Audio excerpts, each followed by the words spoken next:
skills. If I'm away good, I still working on my skills.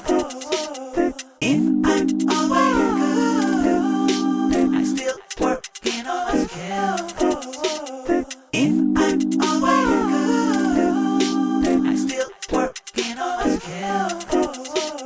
If I'm away good, I still working on my skills.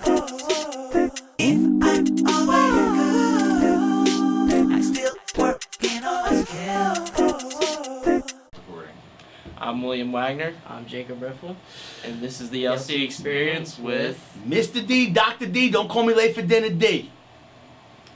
Alright, so Dr. D, so you know you're often referred to as one of Lewis County High School's one of the most energetic teachers. What keeps you so energized, and what keeps you, going in the morning? Like, how do you get up and just you stay that way all day compared to other teachers? What's the morning routine? That is an awesome question, gentlemen. Actually, quite frankly, and I'm not just saying that because we're in the podcast, it's a really good question. I've been trying to model this and let people understand like what I do in order for them to be able to maximize their potential as well. It really does start with the morning routine. My energy is what I put on for my students. It's my professionalism as well. After 23 years doing this, there's one thing that I realize impacts my students, and that's energy, because really that's what everything is energy. And my entire goal is to try to utilize the energy to my advantage. And that's why I keep my energy high so I can reach all the other energies around me. It's very zen in that regard, but I'll tell you this, it starts in that morning.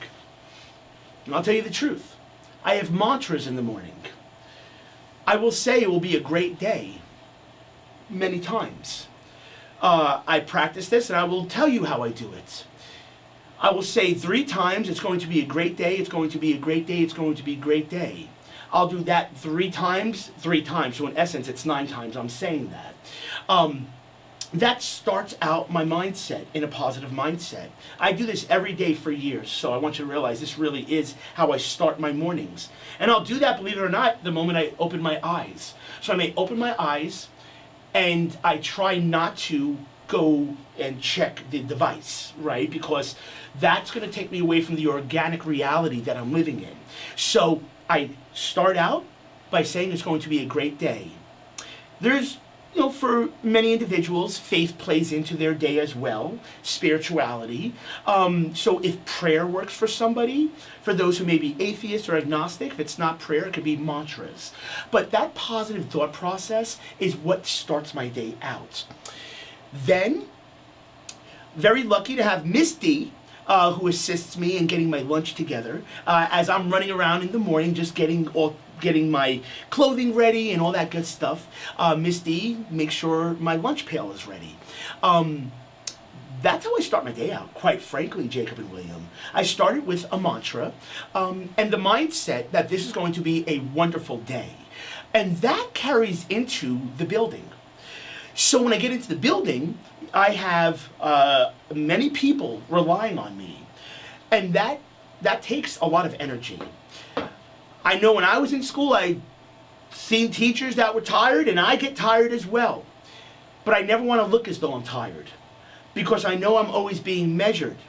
And if somebody sees me as tired, it may hit them as them being tired, right? Then they may take on that energy, and that may emulate, and they may feel that tiredness, and that and which is only normal. But I try to do things that are beyond. How would I say it? Beyond normal. We're all regular people. I try to be a bit irregular while I'm a regular person. So in essence, Jacob and William, that's how I start those mornings. I talk myself, I speak positivity to myself, and then I come in with a mindset, and I think those ideas as well, that this will be a great day. I try not to put too much pressure on myself, and I try to leave it very open, where whatever's going to happen that day is going to happen, but whatever will happen, it's going to be a great day. It's good to know. It's very motivating. So you get up, you sort of you manifest like this is gonna be a great day no matter what Yes, happens. absolutely. It's a great term of manifesting. Yeah, That's what I do. yeah, it's a good mindset to have. Thank you. And it's a great the fact that you understand the aspect of manifesting, William, Yeah. is fantastic, because that's really what I'm doing. I'm creating my future. I'm creating my day. I'm not letting the day create me, right? Mhm. A lot of times that happens. It's for every human. But when people realize that we're all actors in life, and we choose how we want to act, just so happens it's harder to act the way I act, but we can all do it. It's just, the question is, how much do we want to do it? So how did you end up in Lewis County? Because you grew up in New York and then you moved to Cali. Yeah, man. Yeah, absolutely, What brother. brought you here? No doubt about it. Great question, my boy. So, like you said, brother, I grew up in Long Island, New York, 25 miles outside of Manhattan. So, I grew up on the South Shore of Long Island in a town called Blue Point, which is, as mentioned, 25 miles outside of New York City. But Long Island is divvied up into lots of different towns. So, the towns next to me were rather big towns. I was perhaps a smaller town, relatively speaking, but when you compare it to the city of New York or Queens or Brooklyn, which was like maybe a half hour from me or so, then you're in a region of millions of people. So America's most densely populated island, guys, is Long Island. That's where you have Brooklyn, Queens, Nassau County, and Suffolk County.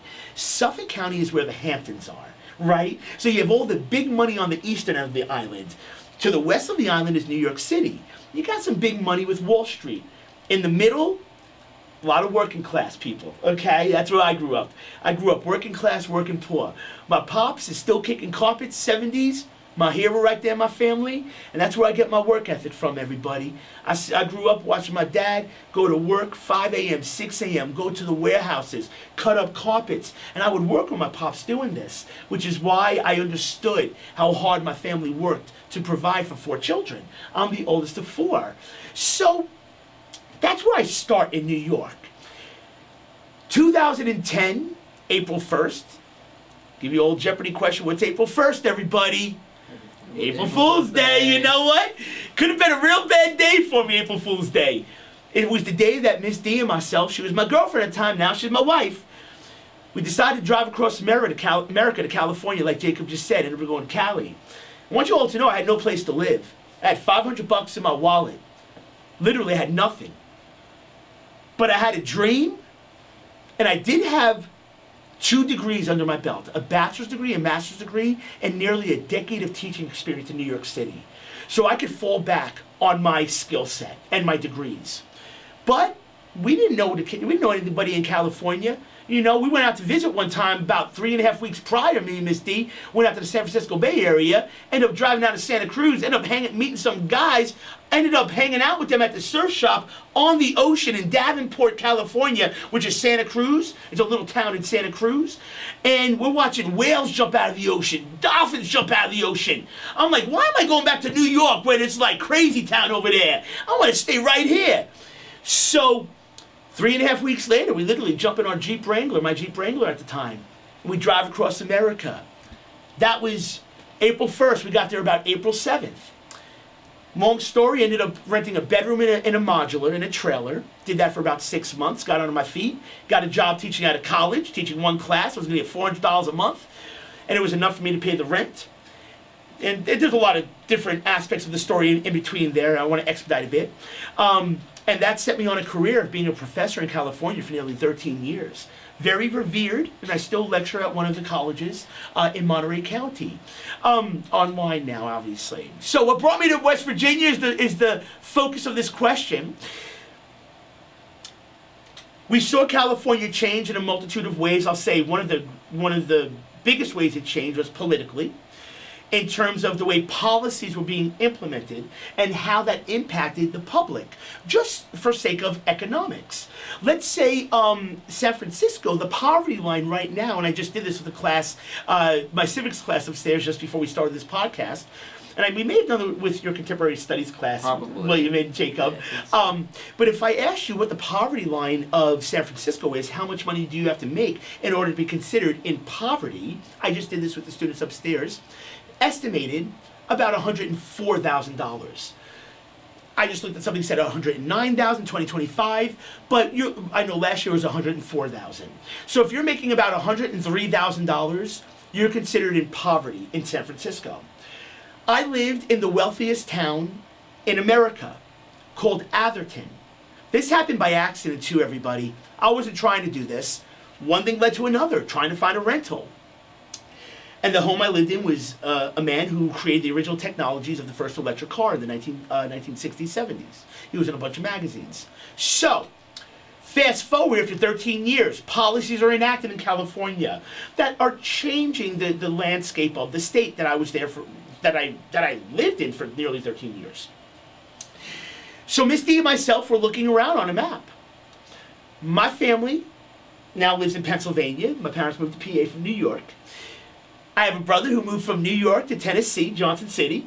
And I was like, well, West Virginia is right between the two. Let me look into the way that, I can see the policies are, And they look pretty good to me. I said to Ms. D, oh, and the other thing I saw was Robert L. Bland. Their mascot was the Patriots. Now, I'm somebody who loves the country. I just thought it was pretty cool that there was a mascot as the Patriots. That's sort of what really clenched me for this region. Okay, y'all, I kid you not. And I put an application in, had my interviews with our big bosses out here, got hired. I had never been to West Virginia a day in my life as well. I want you to realize this, everybody. Miss D on September 1st and myself, we wrapped up our little farmhouse that we were renting in Merced, California. And just as we drove across America 13 years prior, 12 and a half, we drove across America once more and ended up in one of the most beautiful regions of this great country, Weston, West Virginia. And as a reason I say Weston is the bestin', I've been around this country. And I thought that they stopped making people like this back in the 70s. I didn't think they made people like this anymore. The people that are tirelessly working. A sense of community where you can rely on one another. It's what I was waiting for, y'all. And like Jacob said, being born and raised in the New York City area, in Long Island, and being in California where there's millions of people, to be in a community where it is a beacon for what the rest of this country can be like if they try. When I tell you this, we were blessed to buy a home here. Blessed to have a career that I truly love here. You may have to get used to me, everybody, because I ain't going anywhere for quite some time. And Jacob and William, that's what brought me to Weston and Miss D. It was really the culture of this region, and the fact that I saw the policies that were enacted were policies for the public, for the people. And I saw that going sort of countering where policies may have backed more corporate interests in both of those states, New York and California. Obviously, a lot of corporations at stake, a lot of money out there. So in a nutshell, gentlemen, that's what brought me to West Virginia. Not to be too long-winded, apologize about that. So when did you start your podcast? Was it like while you were living in New York or California? That's a really, really, really cool that you asked me that. We started this podcast, guys, in 2013. August 2013. We were living in Menlo Park, which is, that was the town where I was living in, the gentleman who created the original technologies for the electric car. We lived around the corner from the guys that created something called Google. And just a couple blocks away was a guy by the name of Steve Jobs that brought forth the Apple computers. All by accident, remember y'all, I didn't try to do this. I was just trying to have a roof over my head and trying to make $1 to support my family. So, okay. All right, the plot's going to thicken here. I'll try to expedite it because I know we probably have a certain amount of time for this. Misty and I are musicians as well. And if anybody would like to see our music, guys, you can just Google The Subjective Perspective or go to beawoke.com, beawoke.com. We have nothing to do with the word woke, because I know it's a very politicized word, but we were looking for a URL after we gave back a share of a podcast company that we owned. I'm going to tell you how we owned a company by 2015-ish. So we were searching for URLs. We were thinking about a URL that would allude to the notion of awakening consciousness, where it could be something that somebody says, "Oh, that's an interesting name," and I think if I go to that URL, that might give me some objective facts, not like just like opinions type of stuff. As we see, the world is full of opinions now, and when I was growing up, it was all about facts and what can really be seen and what is really happening. So, Misty and myself in 2012, we had put out an album called Urban Folk Kaleidoscope. And we were getting it spun on a couple podcasts. And this is when podcasts were rather new. I remember when the Joe Rogan podcast came out, I used to watch that with an old buddy of mine, and we used to, talk quantum physics and astrophysics. And it was a brand new way to like share ideas. So I always thought it was super cool that you could just have conversations with people and just like learn from just long-form conversations.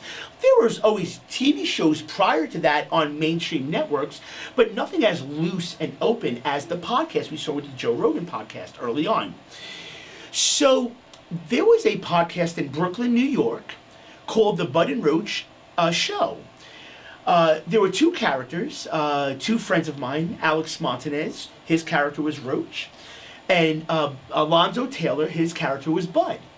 And they were going to create a cartoon skit of themselves, which is why they took on these caricature names.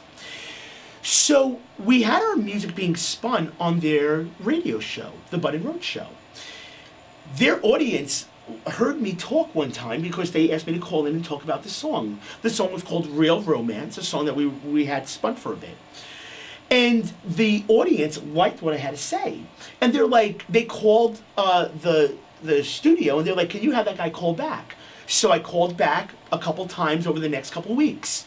That led to the boys, Bud and Roach, offering me a monologue on their show. And this is like 2012. So I did a 3-minute monologue on their show for about a year. And we had some big name guests on their show. One of the fellas is Jaleel White. If you've ever seen a TV show called Family Matters, Steve Urkel. Okay, yeah. So we had Jaleel on the show. He's a great guy. And it was we had a lot of cool people on the show. David Amram, one of the great legendary jazz musicians as well.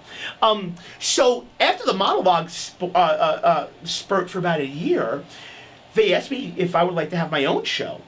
And initially I turned them down because I was lecturing at colleges and I was so busy. But after about a month, I was telling Miss D, I was asking her, I said, "Well, what do you think? I don't have a lot of time, but I would love to talk to some interesting people. Let me see what I could do." So I talked to the gentlemen, Alex and Zoe, my boys, Bud and Roach, now my boys. And I was like, "Listen, I'll do this. But the one thing is, guys, I don't want no control over the content. I need full control. I want to find my own guests, and I'm going to say what I want to say." They're like, "Absolutely, absolutely, brother, let's do it." So that led to me starting the Subjective Perspective show, Jacob. It initially started on the Bud and Roach Entertainment Network, and that went for about 4 years. I ended up owning a third of the network with Alex and Zoe. And that ended up becoming sort of half and half over time for a bit. Alex ended up taking part and still working with a group called Perfect Storm Group, where they manage very big artists, people from Kaimani Marley, one of Bob Marley's sons. I saw my buddy Roach on The Breakfast Club, one of the big shows nowadays. So he had to take a step back at that time. And Perfect Storm Group, actually, guys, was created by Storm, who's a DJ, the original DJ, for a little old hip-hop group called the Wu-Tang Clan. If you've ever heard of the Wu-Tang Clan. They were very big in the 90s and early 2000s, but that's who my buddy Roach still works with, guys and gals. So that's when I said, okay, listen, they wanted to do something with the network. Me and Misty were thinking we might go another direction with another aspect of our network. So I said to the boys, "Listen, I'm going to give you the URL back." So I had ownership of the URL, me and Zoe. of the buttonroach.com. So I told Roach, I said, bro, I'm gonna give you guys the URL back. No money's needed. Because the URL is worth money, guys. Once you get a lot of traffic, and we were reaching, like right now, we reach like thousands of people weekly and stuff like that. Like on my Instagram, we reach like 14 grand like weekly and stuff like that. So we were reaching people on the Button Roach network, so that URL earned money. So that could have been sold, but I gave it back. I was like, my boys, take that, run with it, and they still doing their thing, and they're doing other really cool things now too with that. So we started BeAwoke.com in roughly October 2017, after I gave that URL back, and Miss Dean and myself just decided, hey, listen, let's just like do our own thing. And it's not because there was any negative vibe. Those are my boys right there. But I just felt that it was time for them to have their URL, because I really came into their URL, you know what I'm saying? And for us to start our own network. And that's where BeAwoke.com came from. And again, we created that URL because we wanted to have something that evoked the feeling of opening consciousness, getting true facts. And that's where BeAwoke.com came from. Not to be so long-winded, gentlemen, I apologize. No, you're fine. It's interesting to hear about your podcast. How did you come up with the name, Subjective Perspective? How did you come up with that? That's such a good question, man. A lot of people don't ask me that.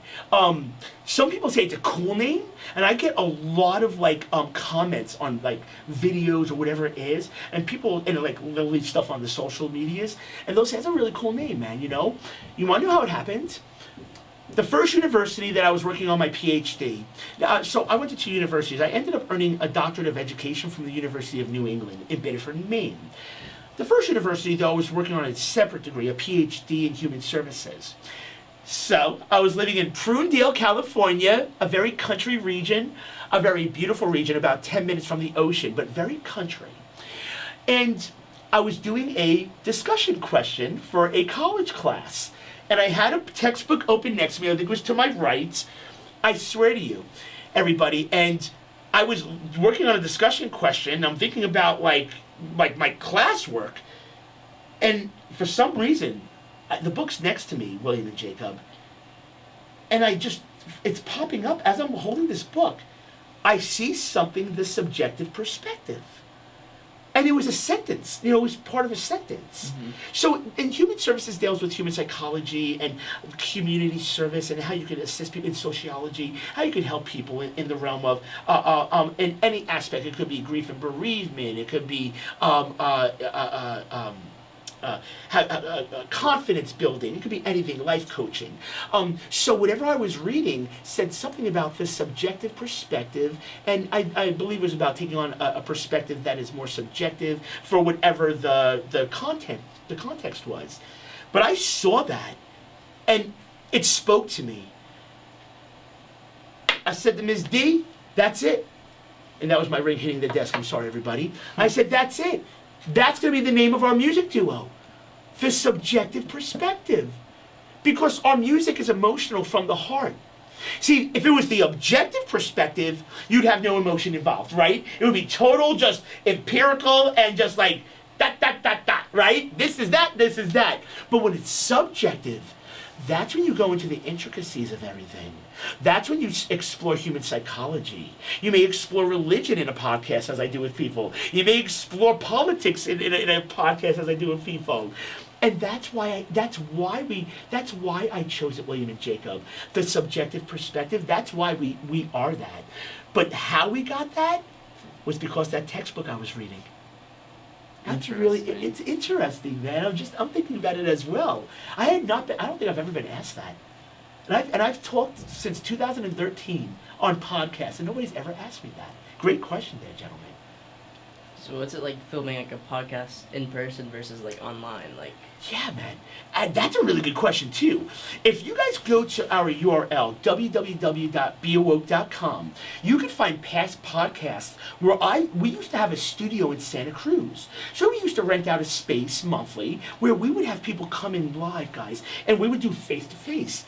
I would have in studio musical pieces done. It's cool, Jacob. been doing the Zoom podcasts since 2020, and prior to that, William and Jacob, I would just set up cameras. Like in 2014-15, I have a couple face-to-faces with some people that, stop by our place in Santa Cruz. But the Zoom really took precedent, Jacob, because once people started using that with everything in 2020, people realized how quick it was to access people. I started Zoom, though, in 2014. Where I worked, guys, was in Silicon Valley, and it was in the same town as Facebook and Instagram. Across from us was one of the Tesla factories, the original Tesla factory. So it was high-tech stuff, right? And they had Zoom, like, way early on. So our tech department there, the fellow, I forget his name, but he was awesome. Really, really good dude. He put me onto Zoom because I was using Skype prior to that, just for like my just discussions with people. And he's like, "Hey, Professor, we have this thing called Zoom. It's a little more seamless." I'm like, "That's great." So we had a fellow guest lecture with me in my classroom through Zoom. His name's T.J. Lavin. He was a gold medalist BMXer for the Do Tours and X Games, but he was also a premier host for MTV.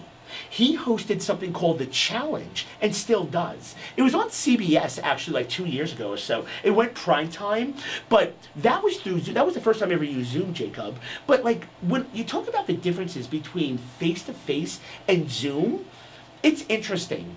There's some differences in terms of the energies, right? If somebody's in front of me, that energy is real, right? And it's no doubt about it. It's connecting with me, lessening the ability for me to have to rely on my own energies and have to rely on my own social cues as to what I'm hearing from the guest. When I'm with somebody in person, I can just vibe with them. I understand where they are, their nonverbal gestures, all that kind of stuff. And it allows me to navigate actually a little more thoroughly when I'm discussing ideas. We just had two really interesting people on the show I Zoomed with, though, Jacob and William. The number 5 or number 6 now, number 6 or number 5 TED Talker, over 100 million views, Julian Treasure. He was on with me in June, and my very good friend, who was superintendent of Harlem Children's Zone in Harlem, New York, for 10 years, Achille Petit, Dr. Petit. I Zoomed with them. They were so full of ideas and content that sometimes, boys, I don't even have to ask a question. I may only have a couple questions, like sort of how I am with you gentlemen right now. You ask me a question, I'm sort of taking the mic.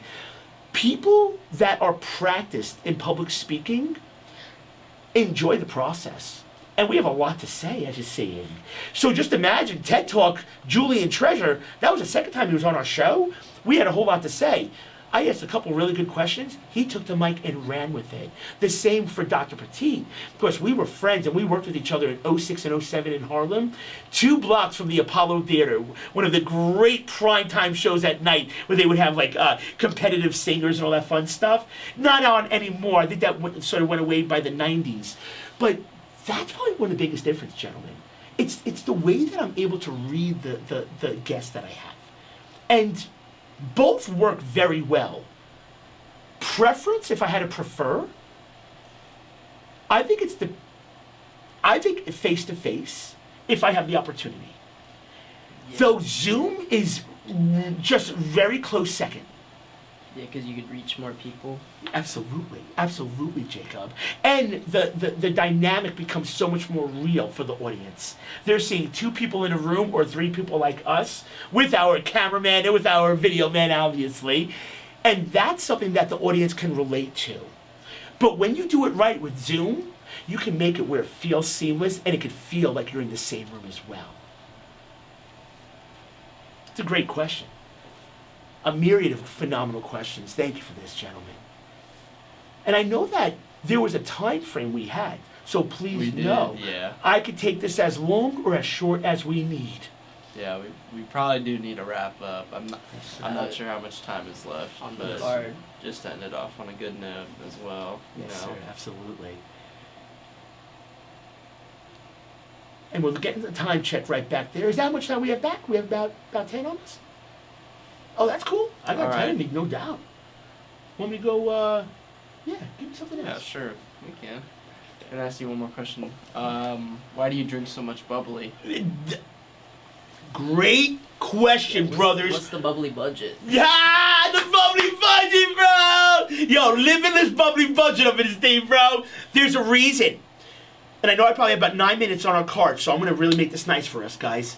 That's a very important question, guys. I know it's interesting because the bubbly's become like the synonymous for Mr. D, right? It's like, bubbly, you hit a D. You want to know why I drink this, guys? And some of you probably know this. You may have heard me talk about this in class. But for those who have never heard this, I'll try to get that in 5 minutes. December 27, 2019, I started losing my eyesight. I used to drink a lot of juices when I used to lecture. So I would lecture at 5 different universities and colleges in the San Francisco Bay and Monterey Bay areas. I was what you called a frequent flyer because I worked at so many different colleges. I was always on the road flying around going to schools. And I would drink lemonades and iced teas. I loved lemonades and iced teas. At nighttime, I drink the same juices, and I'd eat a lot of ice cream. Now, I'm 47, ladies and gentlemen. I try to play it off like I'm younger. But I'm getting up there, all right, my scholars, and anybody watching this. If you're not a formal scholar of mine, for anybody who is, a great community member of this beautiful world, I want you to realize sugar is one of the greatest culprits of illness. And what happened to me on December 27th, 2019, I tried to check a text message from Miss D. So what happened was we flew from California to New York to see our families. On the plane, I drank a lot of juices. So much, probably like 10 little cans of juices. But you know what? I thought that it said 100% natural. And I always thought that meant that this is all regular juice, it's all natural, it's good for me. No, I didn't know that. I didn't know what I was talking about. Just because I could talk quantum physics with Brian Greene, the great physicist, doesn't mean I understood good dietary habits. And I'm learning, guys, this is a lesson for everybody. Nobody knows everything. And when we rely on it, I've learned from my students. I've learned from you all. That's why I am the way I am, because I know I don't know it all. So we're, Miss D's at her mom's house. I'm at my family's crib. And because we were spending time with the families. And I checked a text message from Miss D one morning, and I couldn't see it. It was blurry. Wiped my eyes. It was still blurry. Later that day, still blurry. Next day, even worse. Then my mom was telling me I better do a blood sugar test. And I'm like, I'm bad with doctors. I get scared of doctors. So I had some weird times with doctors where I just get scared. I just feel like, and I know they're good for us. I shouldn't be scared, but that's my own issue that I'm working through still. So, I did the blood sugar test, right? I think the issue is just me being young, not wanting to go to the doctor, and always being scared that I'd get diagnosed with something, I think I just always had in my head I didn't want to be sick, right? I was young. I was a kid. I did the blood sugar test. Thank God I did it. Now, numbers are supposed to pop up. 2 letters popped up. H-I. I tell you, I know for sure that blood sugar test wasn't saying hello to me. It was saying my blood sugar was high, guys. It took me about a week for it to get back down to, I believe it was the low 4s. Normal blood sugar, my scholars, is somewhere in the 90s. I was somewhere in the 400s. Took me a couple more weeks to get down to the 300s. Shortly after that, I got down to the 200s, a couple more weeks. Throughout that process, guys, I was losing my eyesight more and more. Got to a point, about a month in, I couldn't see that far in front of my face. My classes were starting January 21st. Remember, this happened December 27th, 2019. So that month, I couldn't see in front of my face, guys. But I had like college classes waiting for me, like colleges of 100 students, So we realized that I didn't have health insurance. I never went to the doctor for this, by the way. I was just praying that what I was saying was correct, that this was a blood sugar issue. So I stopped sugars. Miss D started roasting my vegetables. I started eating only healthy foods, cut out all ice creams, and I switched to bubblies. Sparkling waters, guys. That's why I drink bubblies now, everybody. It saved my life in a way. There was a time I felt somebody was pulling a bag over my head. I was sitting on a couch in California, my couch. The last glimpse of light. I started to work out as much as I could, even though I couldn't see. I got a pair of glasses from Dollar Tree. The thickest ones you get, like a 3.25. And that was my glasses that I would utilize to teach classes with. When I took them off, I could see nothing. I put them on, I could see a little bit in front of me. I could see the first row of students. But in a nutshell, my scholars, I got my sight back. Bubbly is why I drink bubbly now, my scholars. I only drink sparkling waters. I'll go to any sparkling water. This one just works for me, for my taste buds. And sometimes I say it's an acquired taste. But I know how it saved my life in so many ways. And I urge everybody, my scholars, and anybody in the community to lessen your sugar intake. And that's why I've lessened it with my bubblies. Inspiring story. You want to wrap it up? Yeah, we could wrap it up with one piece of advice that you'd have for like people who want to get into public speaking or in a nutshell, in a concise one-liner, follow your heart, listen to those that love you, and work relentlessly. One day, what you see up here, you can hold out here. You're going to make it happen. Let's go. And that'll be it for the LC Experience with Dr. D today. Thank you all for your time. It was amazing. Better days are coming, y'all. Better days and nights.